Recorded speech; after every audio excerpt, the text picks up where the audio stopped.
Everyone's doing good. I think it's a holiday week or weekend in America, right?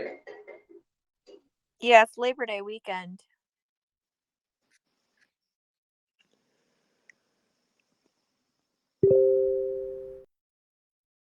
Anyone have any plans this weekend?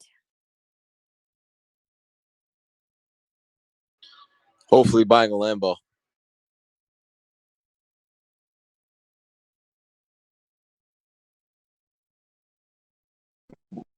Jake.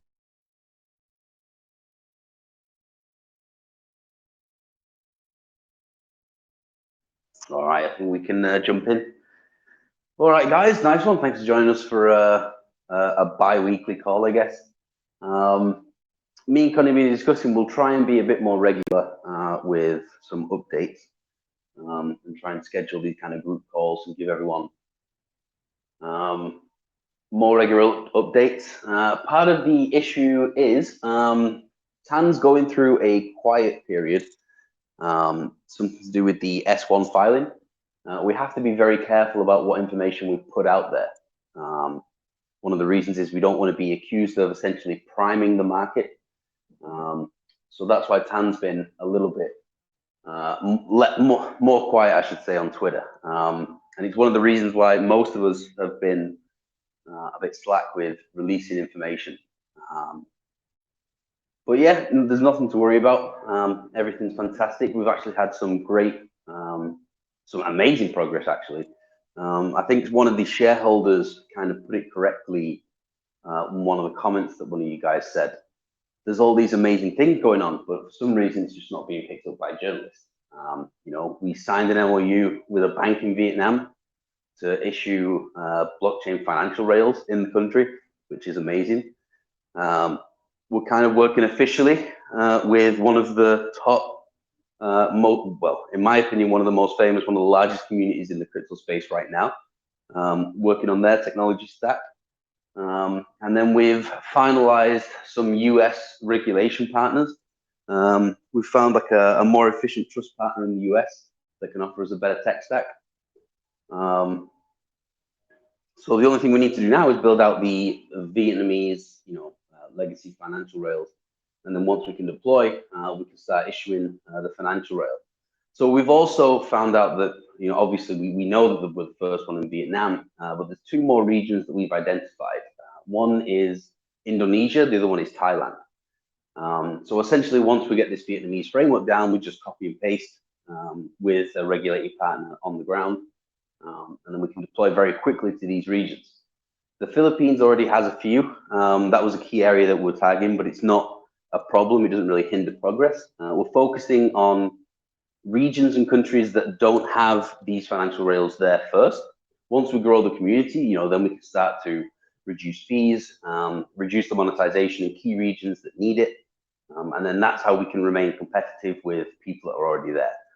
And of course, with the adoption strategy of, a user sending to another user for even more reduced fees, this encourages adoption. So what we're hoping is that people will turn around and say, oh, do you have USDV? Okay, get USDV and I'll send it. Similar to how TransferWise and PayPal operated back in the day. Kind of like a group affiliate, community affiliate program to encourage users to come in, and then obviously offer discounted rates and stuff.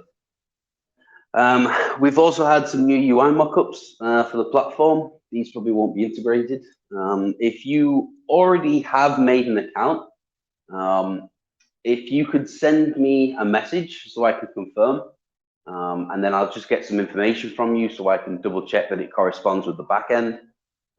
This just helps us make sure that our user database is being updated correctly, because I feel that some people have messaged me about some problems, they're not really getting updated.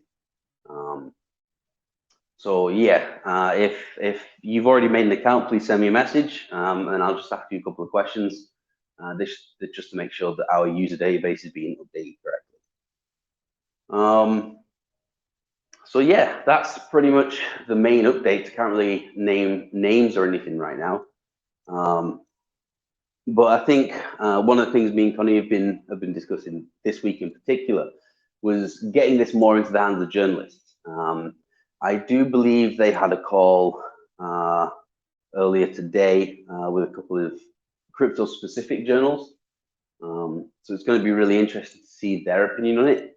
Most of the time when we speak to other crypto journalists, real crypto journalists, people that report about, kind of the good stuff, it's always been we've always met with very warm interest. When we speak to KOLs and things, they don't really understand the concept. They seem to think that we're doing like a fractional model, similar to like USDT and USDC. So they're asking for like, crazy token numbers, which is, what they used to.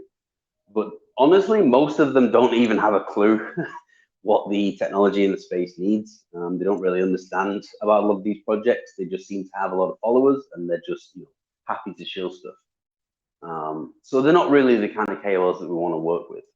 So if anyone's got any suggestions for, I guess, stocks and shares, KOLs, influencers, that would really help us identify who to target and go to them and start speaking. The biggest use case really of this platform is payments and remittance. You guys have seen the data for Vietnam. I mean, this isn't just a coincidence that we're launching products around these regions that have high adoption. We've taken a lot of data and we've kind of funneled it down in a few regions in Southeast Asia of available products where it's relatively easy for us to leverage our existing networks to deploy said product.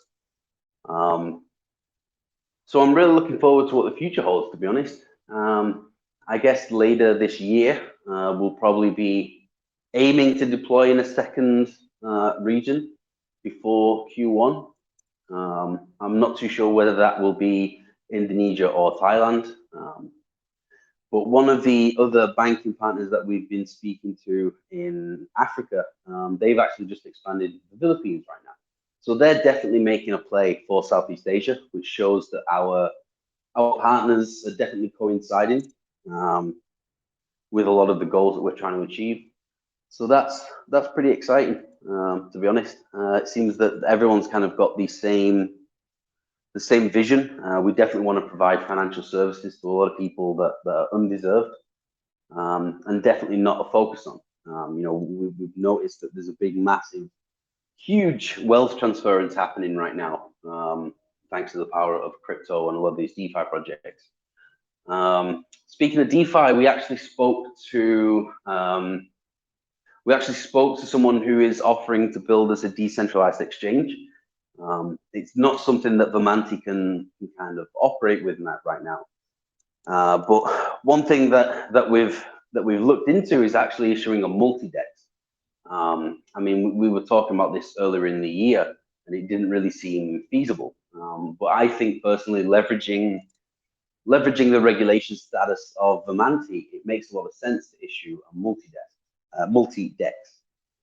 If you're not familiar with a multi-dex, it's kind of like a centralized exchange with a decentralized exchange, but the securities are registered. You operate with a FINRA registered broker and some other kind of regulated partners to issue like tokenized stocks, tokenized ETFs, tokenized REITs, and then the usual kind of cryptocurrencies, ones that are less, more trusted than others, I should say.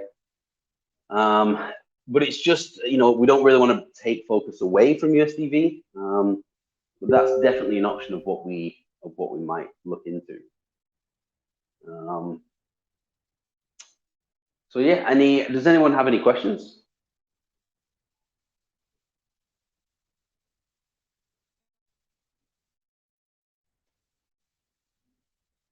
Guess that was a quick, brief rundown of what we've been up to. Are people posting in the group or?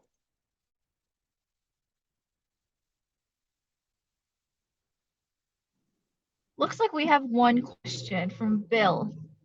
Hey Warren, I follow another community Telegram and I've noticed a lot of users in there having troubles doing transactions and withdrawals with a similar trust bank. Have you guys been preparing for such issues and support? Yeah, so we've actually got I mean, this is one of the reasons why we integrated Zendesk, so we can offer 24/7 support no matter where the user is. I think part of the issue with, I mean, if they do use similar financial rails, it's probably just due to operating hours. I haven't had any personal experience with any issues on my transactions, so I couldn't really say. But to be honest, we're anticipating several problems in the beginning, just some teething problems. But this is, the first. This is the first phase essentially. This product is out there, and then we just need to improve on it. So I haven't experienced. I haven't had any users come to me with any withdrawing experience. But we have integrated Zendesk from the beta. So if anyone's using the platform now has any issues, you can always fire a message. Either you can DM me and I can put you in touch, or you can just use the Zendesk support chat. We also have a pretty fleshed out FAQ that you can find some immediate answers to some questions. But we're always here if anyone needs anything.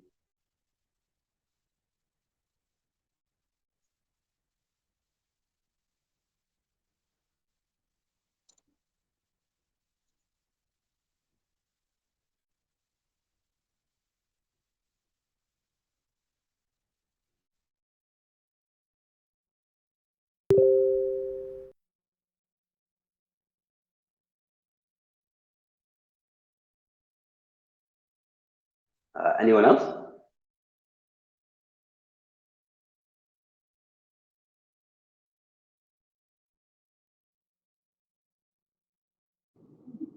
Yeah, we got one question from Tan's adopted son. What do you hope to accomplish the rest of this year?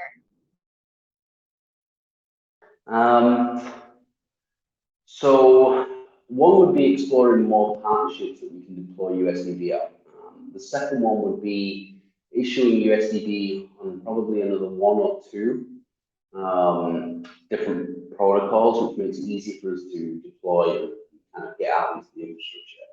The last one would be getting the Vietnamese financial rail set up, and then hopefully aiming to be in the second region, or at least developing, with a banking partner in a second region.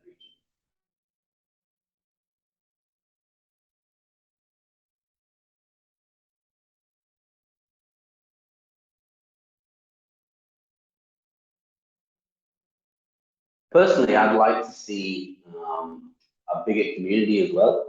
We'll probably have some, if anyone's interested in supporting us with some content creation, I think I think one of, I can't remember, was it Theodore, issued a video, which is pretty good.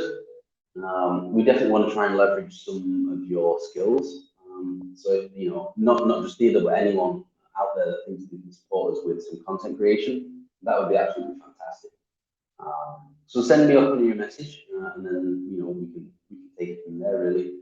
But community size is something I personally would want to see that definitely supports us approaching exchanges.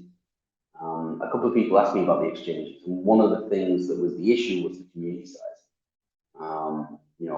And people are asking like, how can they get USDV now? I mean, we can send it now. If someone wants some USDV, we can mint some, we can send it. The problem is, with it being the ERC20 version, you've got to pay a high gas fee. On top of that, there's no use case. The main use case for USDV right now is just sending to another user, which kind of covers the payments for remittance. But once we issue the second protocol version of USDV, this is going to be much faster, much cheaper, near instant settlement with a extremely low cost. Almost, close to 1% is what we're aiming for with the monetization. And sometimes even 0.5, right?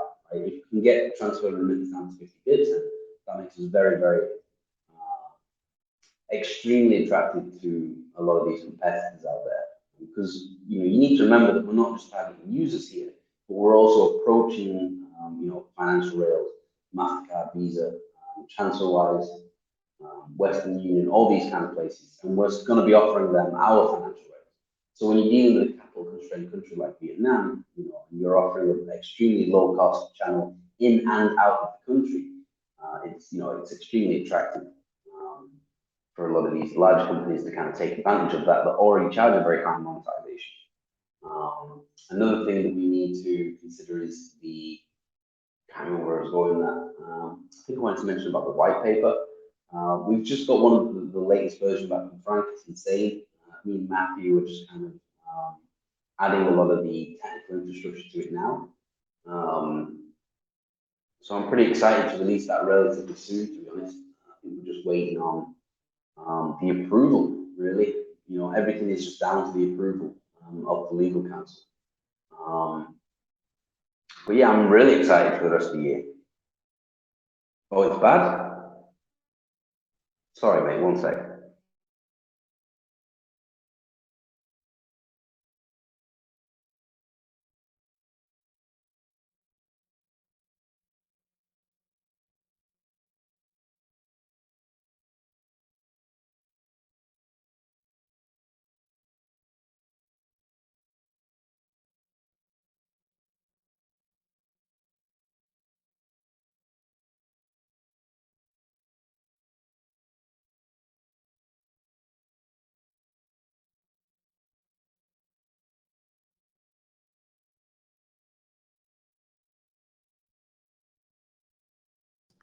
Oh, this is any better?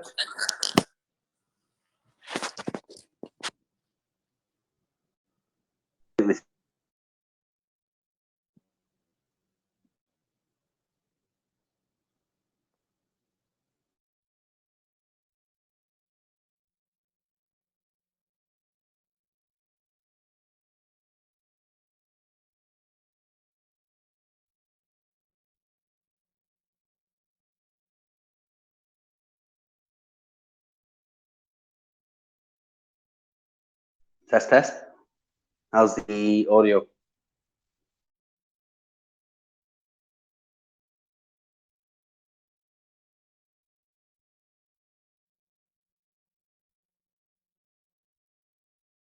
Okay, sorry about that, guys. Okay, so the echo's gone. I think it's gone. yeah, sorry about that. I stepped in, there was some background noise. I wanted to move away from it, move into another room. Sorry about that. So just to briefly touch on what I just mentioned, one of the other things that, oh yeah, so the question was what we expected to see for this year, right? So the rest of this year we've got on the roadmap would be the Vietnamese legacy bank rails. Once we have that kind of API webhook play, we can just copy that to other regions. So when that is finalized, I'd like to be working with a secondary bank in a second country to be kind of expanding the network. I'd also like to see the community grow. This helps us when we go out to see exchanges. Once we have these financial rails in play, we're not just targeting retail users, we're also targeting large banks and payment line PSPs, anyone that needs remittance services, basically. What we're hoping to do is poach their financial rails and offer them a low-cost solution. If these guys are already monetizing, 10 to 15%, we want to essentially, we don't really want to take market share from them. Again, we're not designed to compete, we're designed to complement. So we want to offer them an alternative so that we ideally make the space very competitive and kind of disrupt a lot of these pricing models that people are issuing, and especially offering a foreign bank-to-bank transfer, in less than 5 minutes, for a extremely low cost of like 100 bips. It's insane, really. And I think, as I mentioned before, one of the other community members said we're actually achieving such a large amount of stuff that's never been done before, but for some reason it's just not being picked up. So we are working with more journalists in the space and trying to figure out the narrative that makes this story attractive to them. Especially now with Vietnam in kind of martial law, family members are sending money back, to other family members, not just expats, but also Vietnamese members that are at home, unable to get food. Most of the supermarkets are closed, similar to martial law. So there's definitely a lot of use cases. The two main use cases for USDV, as I said before, are payments and remittance. And also, if anyone wants the ERC20, I'm more than happy to send you some of the ERC20 version of USDV. However, there's no use case for it besides sending it P2P right now. And that's all we've designed for it to do. If we were to work with any DeFi partners, we have to think about the longevity. If we work with some exchanges, we think we have to play a fair game. We can't just deposit millions of dollars in this kind of random air-backed token. So we just want a fair field, really. We've spoken to a few in Vietnam, more to offer the distribution side. In the US side, it's relatively easy. People can just make the account. We haven't made that live yet for a reason. One of those reasons is that we just don't want people clogging up, not just the ERC20 network. That kind of defeats the purpose of why we're trying to issue USDV. But it's relatively difficult in terms of regulation of hosting our own. Some trust partners are saying it's security, other trust partners are saying it's not a security, it's a stable coin. We use a very old law from like 2011. I don't really want to mention it now just in case it does kind of get out there. But we don't really consider USDV a cryptocurrency. It has all the traits. We definitely use blockchain technology, but it's not a cryptocurrency or a security in our eyes. So we just have to be a little bit careful in how we distribute USDV. One thing that we don't want to get charged is being a money transmitter. So yeah, that's kind of one of the reasons. But if anyone's interested in getting their hands on USDV, more than happy to send you, a few. But you can't really use it anywhere. Another thing that I mentioned was in the community, something else I'd like to see before the end of the year. I'd like to see, you guys are doing a fantastic job in terms of the support. And I really want to try and leverage some of the passion that you guys are putting out. I think someone named Theodore possibly created a video for us, which was fantastic. There was a couple of things there that were incorrect. So we'd like to reach out not just to Theodore, but anyone that thinks that they can support us with some content creation, so we can help get the word out. Please just send a message to me or Connie, and then we'll get back to you after the holiday weekend. We're just hoping to have some of the community members get more involved in helping us spread the word, really. Yeah, Theodore, I will reach out to you via email about the video. It looks awesome. It was just like one logo. It was the FDIC logo that we can't include in the video. So I will reach out to you and with more details. But thank you so much for that. It looks awesome. Yeah, man, it was really it was nice to wake up and see after someone else referred to as the meltdown. It was I can get it's frustrating because you think Tan's not speaking right now, but there is there's a reason for everything we do. So yeah, he's just been told that I think it's the S1 form S1. We just have to be a little bit quiet because we don't want to be. Tan doesn't want to be accused of priming the market. I'm always cautious of being accused of like insider trading. It's like what was the old film with anyway, yeah, I just don't want to be accused of insider trading. It just freaked me out. And Tan's just been told to remain relatively quiet until the S1 period passes over. Someone's asked, can you provide a timeline event to the deployment? Yeah, so we have the US side now. US users, well, any user around the world can come in and get KYC. It's a bit of a clunky process right now, but it's out there, it's used. The second part is because we've already got the PVCon Bank relationship going, and then we've just finalized the agreements with the cryptocurrency protocol, with their development foundation, I should say. Now's the time to basically build out that rail for Vietnam. Once we've got that going, then we can deploy into the second region. So I would like to have the Vietnamese side taken care of, then be looking at a second region, most likely Indonesia or Thailand. I'd like to be working on that before the end of the year. Then besides that, we have some trust partners that we want to build out a bigger tech stack for. And then on top of this, we just basically want to be increasing the community members. So when we go to these exchanges, it's much easier for us to explain.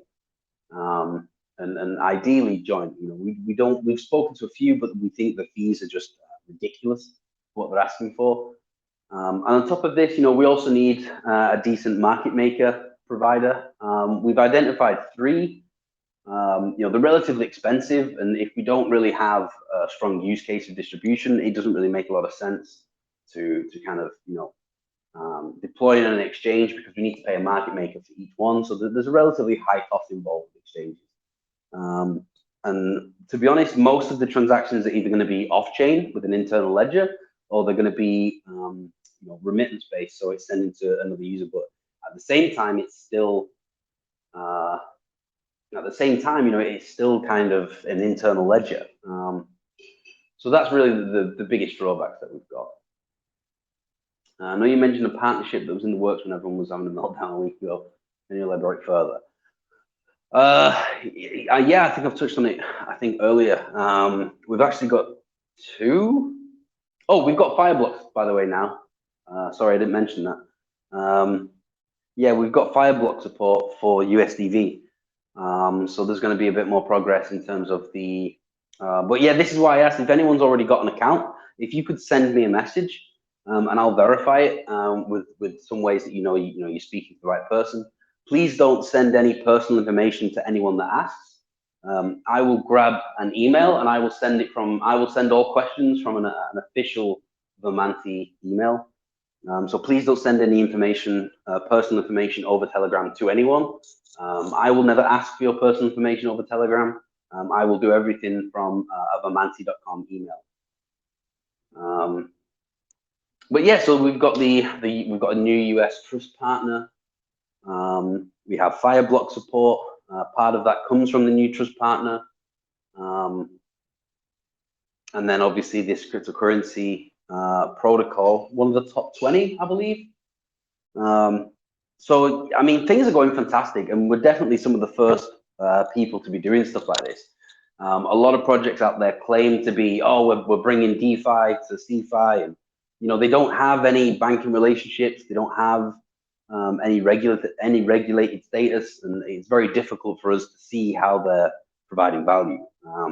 Even if they tokenize gold or use a gold-backed stablecoin, and then they work with some other kind of tokenized stocks, it's not really a bridge between, right? There's so many factors in this ecosystem that pulls from different places, whether that be a decentralized network or a very heavily regulated capital market. So we truly believe that we're still the first that are doing this, and especially in regions like Vietnam. I mean, Vietnam is very vocal about their support of blockchain, but we just feel that there's a lot of work that's going unnoticed, and obviously we can't just be blasting it out and telling you guys everything. But I appreciate the people that support and understand that these things take time. It's not a case of us sitting here and enjoying life, sitting by a pool. It's hard work every day. We work a lot of hours to get things done. So I really, really appreciate all of you guys that have our back, essentially. Sure, you addressed it, but where are with the white papers and release date, ideas, goals? Probably this month. I wouldn't be surprised if it's this month. I can't imagine it taking any longer than this month and next. But I mean, we're on one of the last versions now. Me and Mathew are just kind of arguing over the technical implementations. We're just arguing about graphs and which protocol comes first, which DeFi ecosystem part comes first. So we've just kind of going through the motions right now and just kind of throwing it out there. Like spitballing, I should say. But Frank's part is majority done. Obviously, there's a few things that we just need to tweak a little bit. But honestly, I can't imagine it taking more than this month. If not this month, most likely next month. But I don't want to give you guys, false hope or anything. But I'm pretty confident that we're near the end now. So just don't hold me to that. But yeah, I can't imagine it taking longer than this month. At worst, next month, but I honestly don't anticipate. The only delays at this stage are just going to be legal. Frank's just got the concept and the mission statement and the vision of USDV straight away. And you can imagine how many projects have approached him for his consultation services. And he just kind of found our project in sync, I think, with a lot of good. I mean, you guys have seen his stature, right? I mean, he's like a keynote speaker at like some fintech conference, like some of the largest fintech conferences around the world. So it's just phenomenal to have him on the team. Tan has most of the face time with him, I'm not going to lie. But we have a couple of hours a week to discuss about stuff. But we always just end up going on a tangent about, like, you know, the origins of money and stuff like this. Absolutely fantastic guy. More, it's like really is such an honor to have him on the phone. Just a phone call away.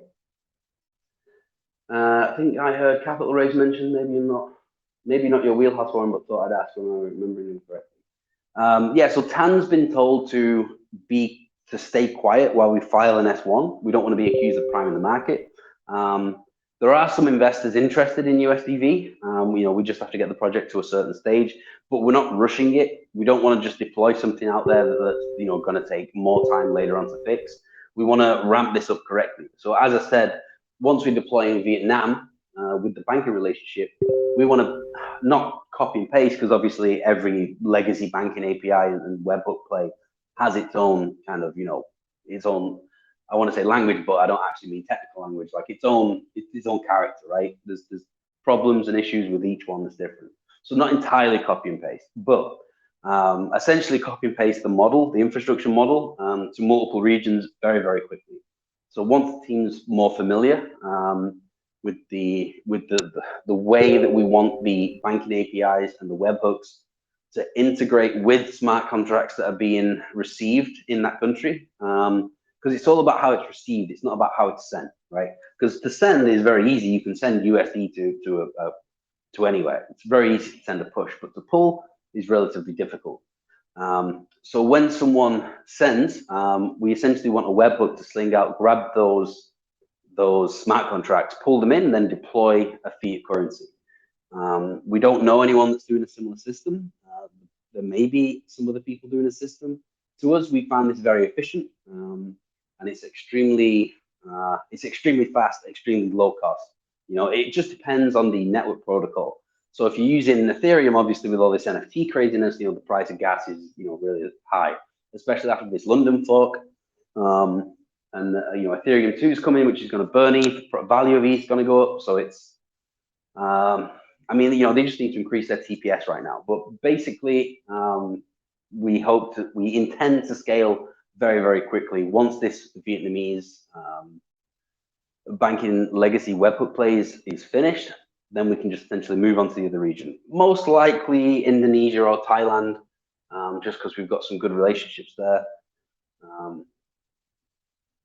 But yeah, so Tan's just been told to be quiet right now because we're filing in S1. A couple of investors are interested. Quite large. They're hoping to make a large investment, not just in USDV, but in the whole ecosystem. Have you thought about raising debt to help grow? I don't think that's Tan's style. I mean, one of the things that people say is like no toxic debt, right? I mean, we don't necessarily need it; it just helps us scale. You know, so one of the things that we're aiming to do is essentially just gain feedback, not just from the VC circle, but a lot of these investment circles as well. Frank is a sweet angel. Man, don't even mention forward split to me. It's not my purview at all. And do get it was a joke, but yeah, I don't think it's gonna happen. Nice one, guys.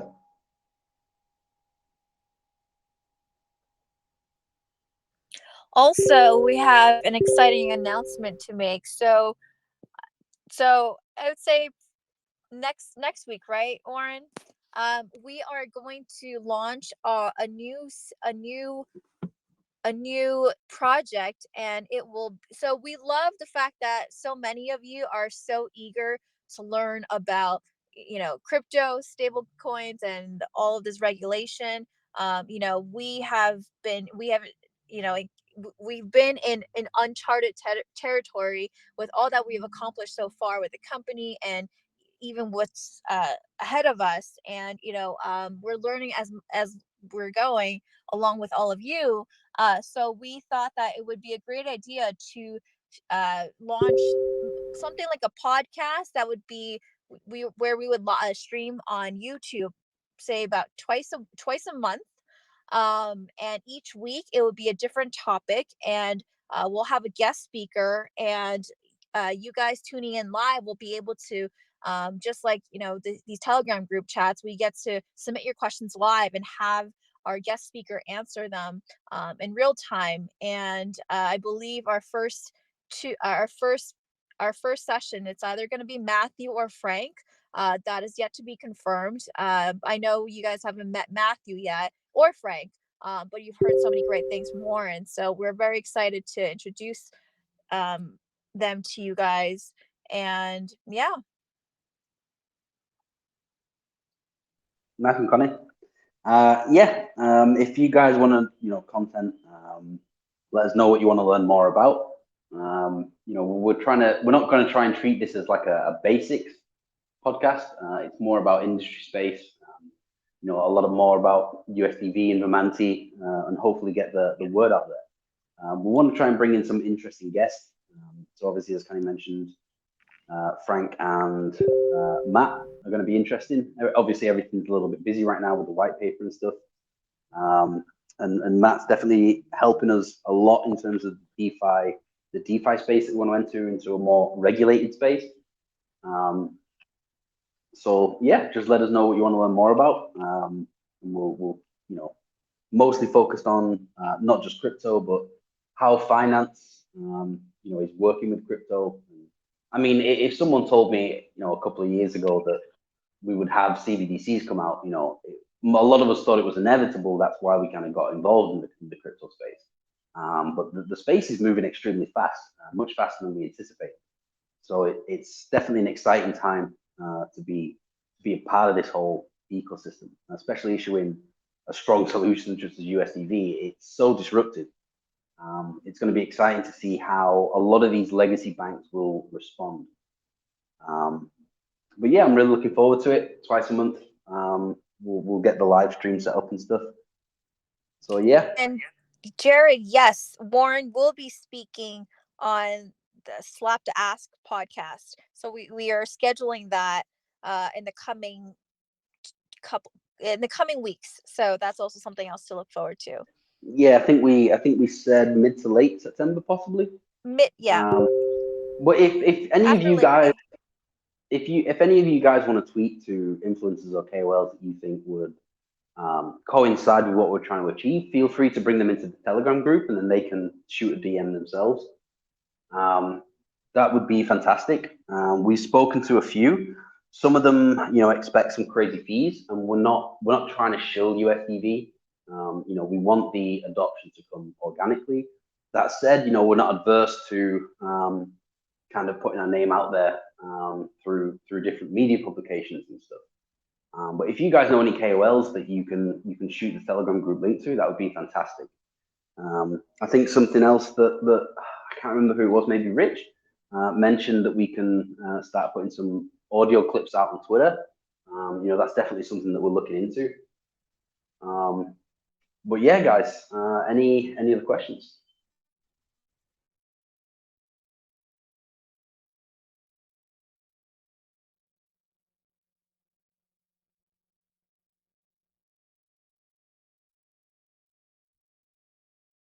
I guess if not, we can sign off.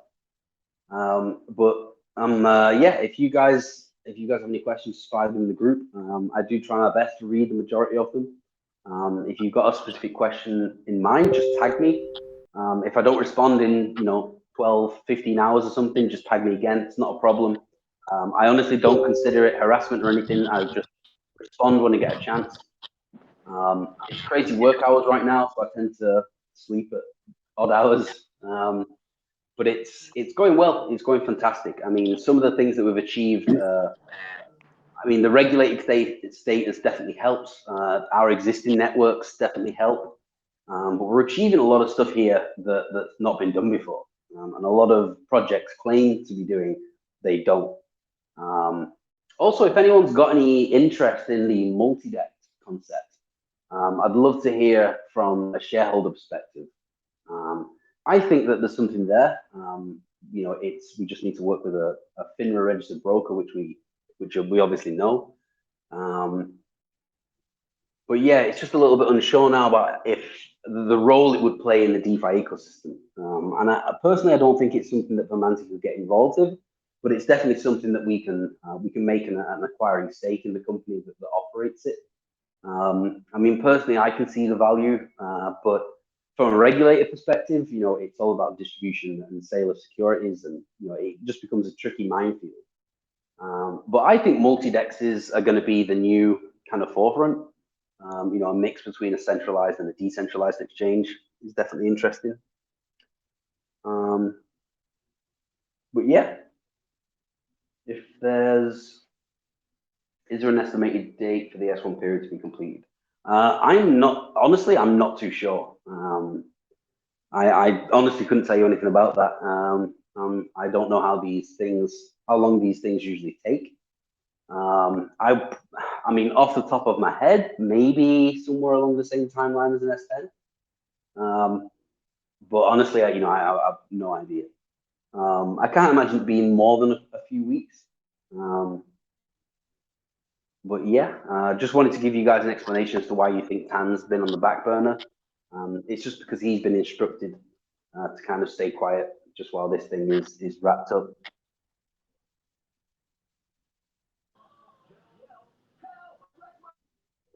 Any questions, anyone?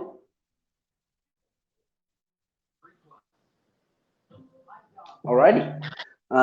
We'll try and do another one next week then. I'll try and get more regular with the updates. Any questions, just tag me in the group. Thanks so much for joining me, guys. Apologies for being late. I just got my time mixed up. Thank you so much for being patient. Yeah, I'm looking forward to sharing more details with you next week. Thank you, everyone. Thanks, Warren. Have a good Cheers, night. guys. Thank you. All right, thanks.